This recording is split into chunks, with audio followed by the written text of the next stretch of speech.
After 13 years as a PGA Club pro, Dave Hutzel finally gets a chance to perform on the big stage at this year's PGA Championship. And let me tell you, that is a major opportunity. Gooden remains confident. He knows the system, his teammates, and the passion it takes to play linebacker for this Ravens defense. Players remain as focused as ever. They have their eyes on that $2 million purse, which to them, that buys a lot of purses. Blue Crab players share no illusions of fame and fortune, each going through their own personal trials and tribulations. The Baltimore fan base has grown both disenchanted and alienated, but with every year brings new hope that maybe, just maybe, this could be the Orioles' season to be 500.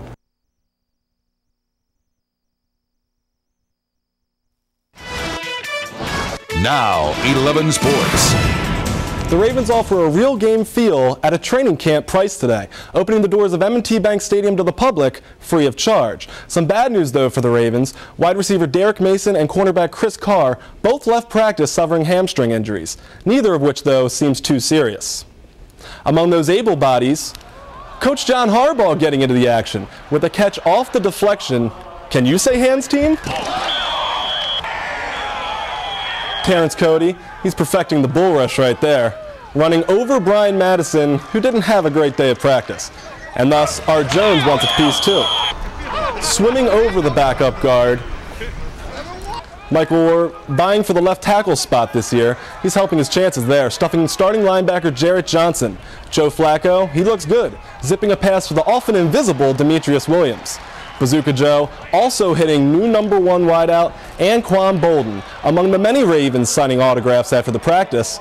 Overall, a great time for the over 17,000 fans who showed up to practice. And Bolden, who played at Florida State, seems impressed by the atmosphere of Ravens Nation. And that's pretty amazing. That's the type of stuff that happens in college for spring games and stuff like that. But we're excited as well, so we're ready to get it started. Apparently, when the buck stops in Baltimore, the Birds flock to wins. The Orioles matched their longest winning streak of the season, beating the White Sox 2-1 last night at the Yard. The 4-game run matches the O's longest winning streak of the season and equals 1/8 of the team's total wins before Showalter arrived in Charm City. Showalter bucking the trend of losing. On Tuesday, Luke Scott initiated the comeback in the 6th. Taking Trevor Bell deep to right, the O's went on to win that game 6-3. Then came Wednesday, in the 4th. Scott in the spotlight once again. The guy who swings axes in the offseason splinters a big fly to left. Birds a 9-7 winner there.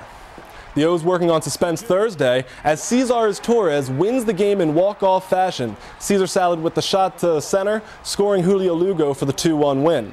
They stand as the 2 fastest swimmers ever in the 200 individual medley, and #2 finally caught #1. Michael Phelps falls to Ryan Lochte for the first time in a long course medley at a major meet. Only a perfectionist such as Phelps can call a 3 out of 4 performance at the U.S. Nationals undesirable. The 14-time gold-winning Olympian starts off with a close win in the 200-meter freestyle. Phelps, talking to 11 Sports 2 weeks ago, said that his freestyle stroke was terrible, like he never swam before. Imagine how that makes the other 7 swimmers feel. Then he would go on to win the 200-meter butterfly in impressive fashion, his second of 3 victories on the day. Then Phelps went up against longtime rival and fellow U.S. Olympian Ryan Lochte. Lochte beats Phelps by just over a second while dealing with a groin injury. How impressive is that? Both of the swimmers' times in the 200 IM were the fastest in the world this year, with Lochte posting the 5th quickest run ever. Tiger Woods remains the #1 golfer in the world. For now. However, should he finish out of the top 44, and that looks a good bet, coupled with a Phil Mickelson win, and Lefty takes over the #1 ranking, the first other than Woods since 2005. Tiger looking awful again today, his face telling the story. Tiger trying a flop shot on 8.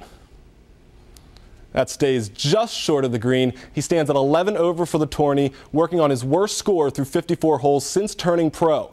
13th hole, Phil Mickelson's effort at the flop. That's showing how it's done. Landing on the green, he would save par with that shot, staying in the hunt at -5, trailing Ryan Palmer and Sean O'Hare by 4 strokes heading into Sunday. And that's a look at sports. I'm Aaron Cheslock. Have a great evening. Waldorf, Maryland. 28 miles from Washington, D.C., about the same from Baltimore. Midway between 2 big league cities, but far closer to baseball nowhere. Here, players for the Southern Maryland Blue Crabs live the nightmare but hold on to the dream. A detour to a major league town has left every player here feeling as aimless as a lost driver on a tricky roundabout. Still, Eric Crozier, a former Toronto Blue Jay, reaches for a return to the road to success with the same determination that draws him to a hard grounder. You know, you go out there and you're like, man, I shouldn't be here. I should be in the big leagues. And, you know, then when you don't get hits, you know, you start thinking, well, you should hit because you've played in this league before. And baseball is just a sport. No matter where you are, it's baseball. The Blue Crabs play in the Atlantic League. Unaffiliated with Major League Baseball, the Atlantic League ranks below the minor leagues. Even rookie ball. Travis Garcia, Southern Maryland shortstop, can only hope for a swift return to the minors.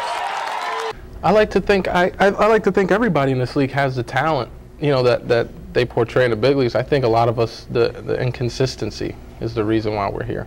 And I think that's the reason why I'm still here, is haven't been as consistent as those guys in AA, AAA, or the big league. Waldorf does have its star power, owned by Hall of Famer Brooks Robinson and managed by former big leaguer Butch Hobson. Hobson played for Boston in the 70s and managed the Red Sox in the 90s.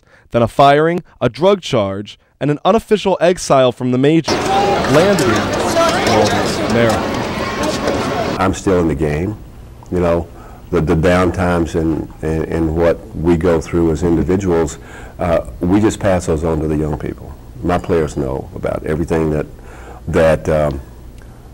I'm proud of and everything that I'm not proud of, because I don't want to see them make the same mistake. Blue Crab players share no illusions of fame and fortune, each going through their own personal trials and tribulations. A common desire in the locker room, redemption, and the chance to play the game the way it's supposed to be played, knowing full well that the owner and manager wouldn't have it any other way. This is Aaron Cheslock for WBAL TV 11 Sports. In tough economic times, everyone notices job openings. The departure of linebacker Bart Scott has left a noticeable void in the middle of the Ravens' defense. Second-year linebacker Tavares Gooden has done more than submit his resume. A former University of Miami star, Gooden relishes the chance to play next to Hurricane legend Ray Lewis.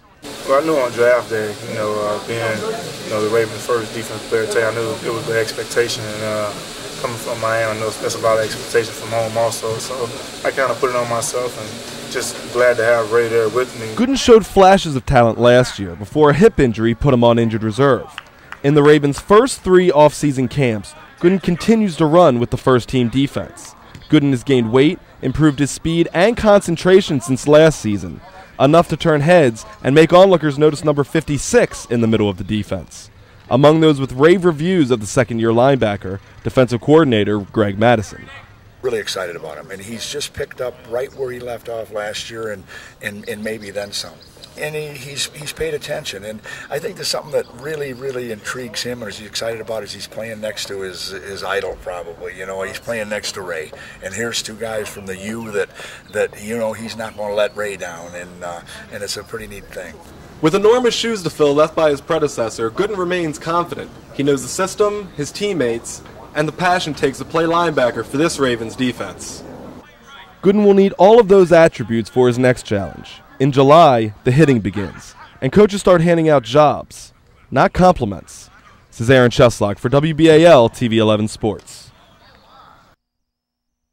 Even though it's the final year of the LPGA Championship at Bully Rock, the players remain as focused as ever. They have their eyes on that $2 million purse, which to them, that buys a lot of purses.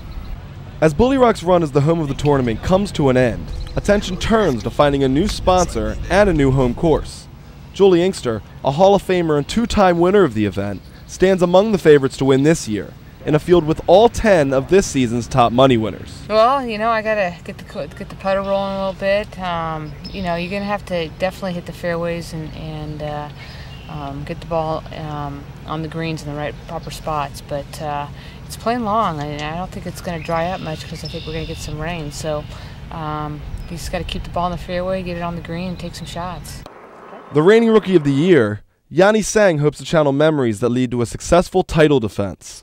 Lorena Ochoa, the top female golfer in the world, returns after nearly a month off. Ochoa appears confident she can claim a 3rd title in just 9 starts this year. And tour rookie Michelle Wie, she continues to chase her elusive first LPGA title. Bully Rock should play longer than in previous years. After a round in the Pro-Am, Inkster can already tell the difference. It's wet. It's playing long.